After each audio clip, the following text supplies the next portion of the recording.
Paris. City of love, romance, and dreams.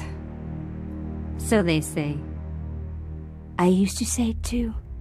But ever since that day, the day of the murder, I've always associated my beloved Paris with death.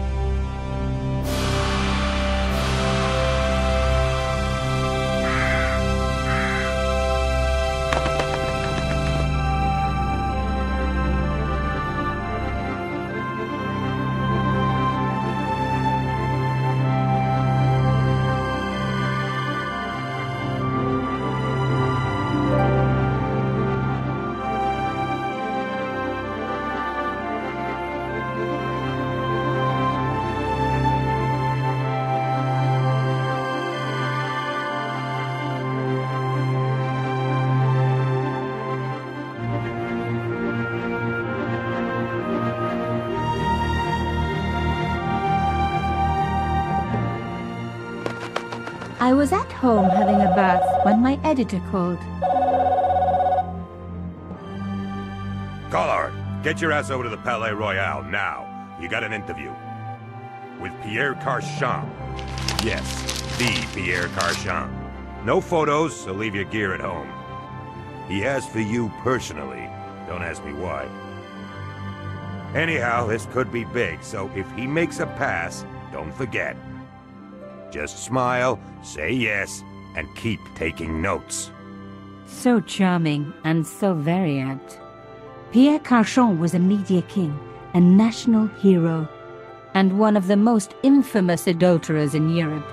He and his wife Imelda were just one step down from royalty. Whoa, I hate mimes, but unless you humor them, they don't go away.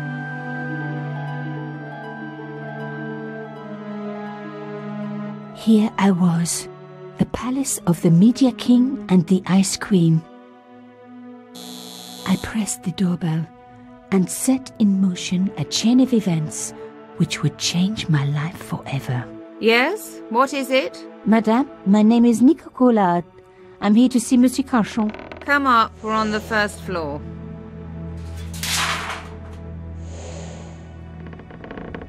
Madame Carshams, it's a pleasure to meet you. Yes, I'm sure. The Ice Queen was certainly living up to her reputation.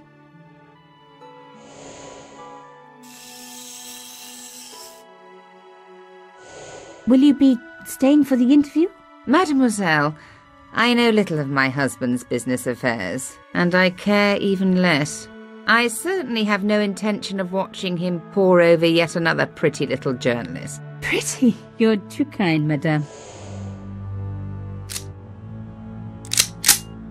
Ah, the talented and very beautiful Mademoiselle Collard. Such a pleasure to meet you at last. Monsieur Carshams, I am honored.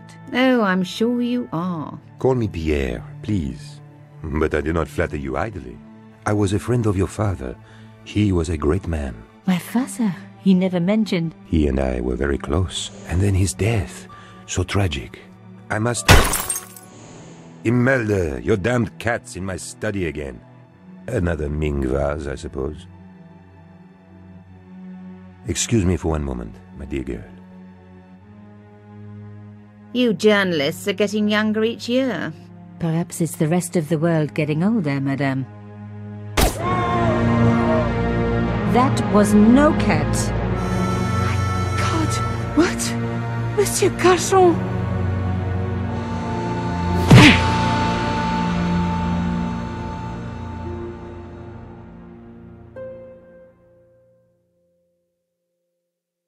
He's dead. I must call the police. You'd better stay here. There was a man. It was the mime. Do you think he... Well, I believe we can rule out suicide, don't you? No wonder they called her the Ice Queen. She would have been top of my list of suspects if I hadn't seen the attacker myself. And if I hadn't come across a couple of murders just like this already. One of the most important men in Europe murdered And here was I, Nico Coulard, alone at the scene of the crime. Should I wait for the cops? Or start my own investigation? It was a no-brainer.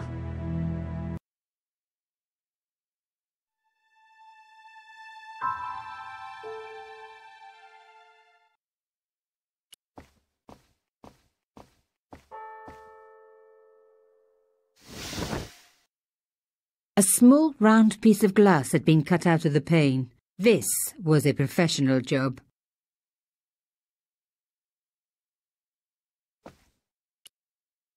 This was the work of the mime.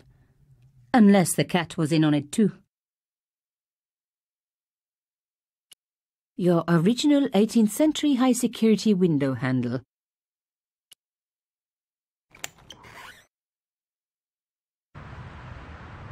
The killer must have used a ladder to reach the window. He was long gone. Guess he folded that ladder up, popped it in his pocket and took it with him.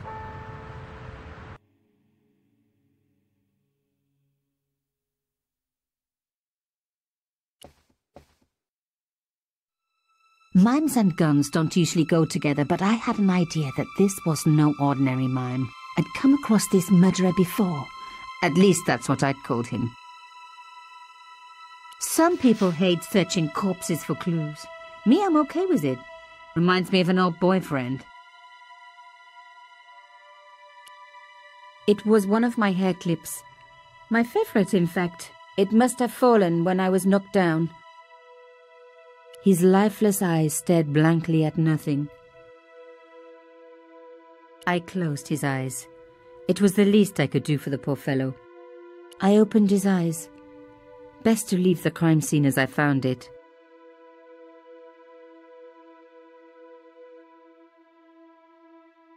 Carshams had been shot. In his pocket, I found a ticket stamped Bateau de la Conciergerie. Taking the ticket meant I tampered with the evidence. There was no...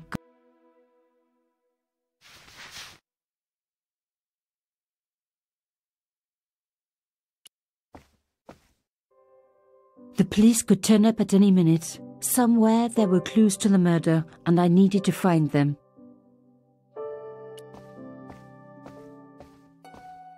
A Louis XIV table with an antique cloth. Imelda had taste. But hey, with a husband that rich, taste is easy.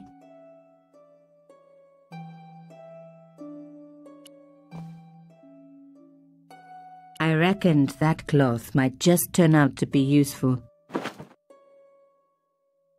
There was a tiny hole in the tabletop. Part of the inlay had been chipped away.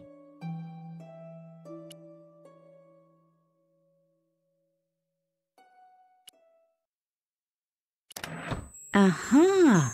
Nico, you are just so damn good at this stuff. Instead of comforting Imelda, I was ransacking her flat. Why? Because there was something going on here, and I had to get answers before the cops arrived. And hey, she'd been rude to me, so she had it coming.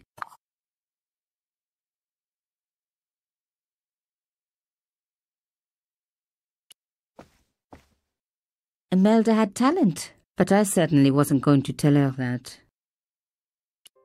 It was a tube of acrylic paint. French ultramarine. Just the colour I was after for my bathroom. I'm sorry, I have to go. Someone is... Young lady, what are you doing? Oh, this paint. It's my favourite colour. For God's sake, keep the damn stuff.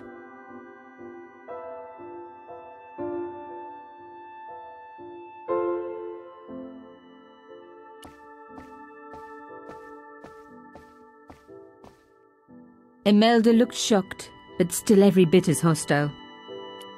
Excuse me, madame. Yes? Would you like to see my favourite hair clip? What a ridiculous question. Of course not. Huh. Another time, I guess. So, her husband took secret boat trips. Did she really need to see the ticket? You're upset, madame. Please take this. That is the lace cloth from the table. What can you be thinking? Imelda might not have been so cool with me poking around if I'd shown her the key I'd found. The last thing she needed to talk about was paint. I am so sorry for your loss, madame. No, you're not. You're a journalist. Journalists don't feel sorry. Not true. We shall see. Why did your husband send for me? What did he want to discuss? I have no idea. His business was his business. He never told you anything? No, and frankly, I preferred it that way. How did your husband know my father? I have no idea. You didn't know him? Thierry Collard? Pierre knew a lot of people I didn't know, most of them women. Why would a mime want to kill your husband? Pierre had plenty of enemies. Half the husbands in Paris for a start. This is quite a scoop for you. I suppose you're already inventing the headlines. Just because I am a journalist. Don't patronise me. You're all cut from the same cloth. Do you have any moral sense at all? Yes, that's why I do this job. You do it to see your name in print. As if my editor gets the byline, I just do the work. Well, don't expect my sympathy. The police will be here soon, madame. Is there anybody you would like me to contact? Family, friends? No, I have no family. Pierre and I were... He was all I had, really. Not much, was it? The dutiful wife. That was my role. He never talked, never let me in. I know one thing, madame. What? If you want to find out who killed your husband, then you let me do the job, not the police. Why? How do I know I can trust you? Your husband invited me here today because he needed me. I think he knew somebody wanted to kill him, and he knew I could help. I doubt it was your database he was after. You're wrong. I was onto his killers already, I am sure of it. Please, you owe it to him. I don't know. All I need is a few more minutes to look around before the police come. You really do have a moral sense, don't you? I trust so few people. And perhaps Pierre really did think that you could help. Of course it wouldn't have stopped him seducing you too. Here, take this. It's the key to the drawing room next to the library at the end of the hall.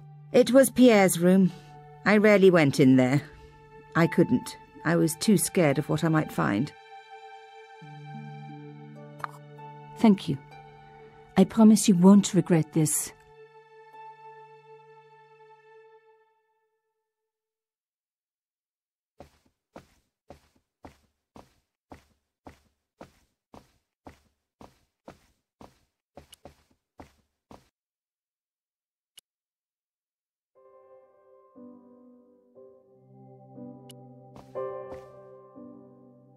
The door was locked.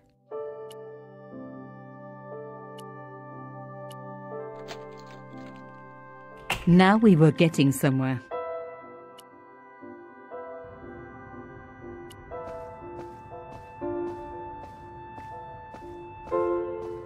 As expected, the desk was yet another priceless antique. Yawn. The blotter and in tray had clearly been placed with mathematical precision. My heart skipped a beat. It was a carved elephant. But not just any carved elephant. It had been made by my father. I knew for certain because in my apartment I had its exact twin, carved into a box he had made. So Carshams had known my father. They really must have been friends. I decided to take the carved elephant. It clearly meant nothing to Imelda. The in-tray, like everything else in this place, was beautiful. One day I was going to have an in-tray like that, even if I had to sell my apartment to pay for it. I didn't want to take the tray, but I knew that I could use it. It was a sheet of blotting paper in a leather holder. Its cracked surface looked ancient, reminded me of its owner. I didn't need a sheet of blotting paper. Not while it was blank.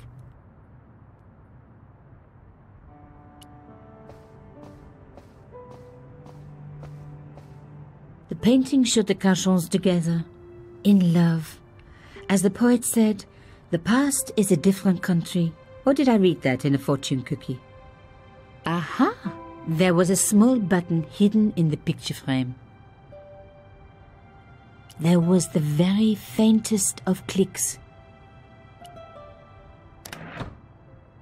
Behind the picture was a safe.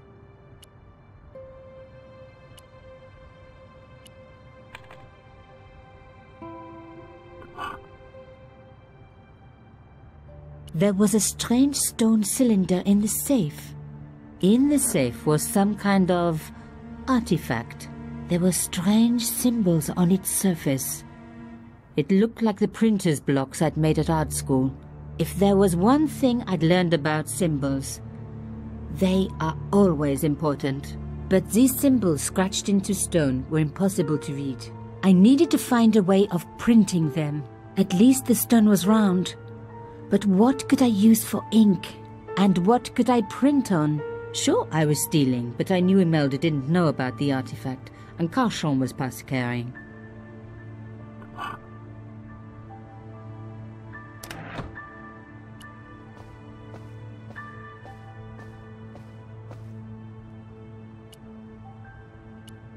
I smeared the paint all over the cloth.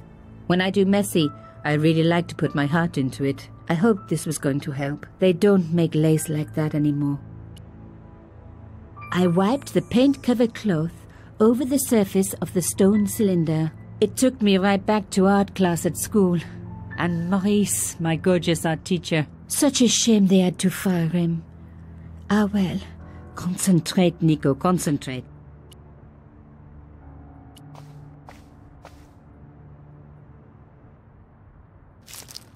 Genius! The roller and the paint worked just as I planned. But what did it say? It was some kind of coded message. It read, "Sub judice." I may not have learned a lot as a journalist, but that was a term I knew well. It means a legal case that is before the courts. Below it was a sequence of letters that made no sense. I suddenly realized there was a connection between the boat ticket and the coded message. The boat ticket was stamped Bateau de la Conciergerie. The conciergerie on the Ile de la Cité, by the river, housed the ancient law courts. So, sub judice could in this case mean literally under the law courts, below the conciergerie. I was pretty sure I'd found all I could here. And besides, all this opulence was making me pine for my regular life of poverty. This was a huge story. It was also one heck of a puzzle with a lot of pieces missing. But I was going to crack it. And if I could just remember the name of that fancy prize you get for being an ace journalist, I was definitely going to win it this time.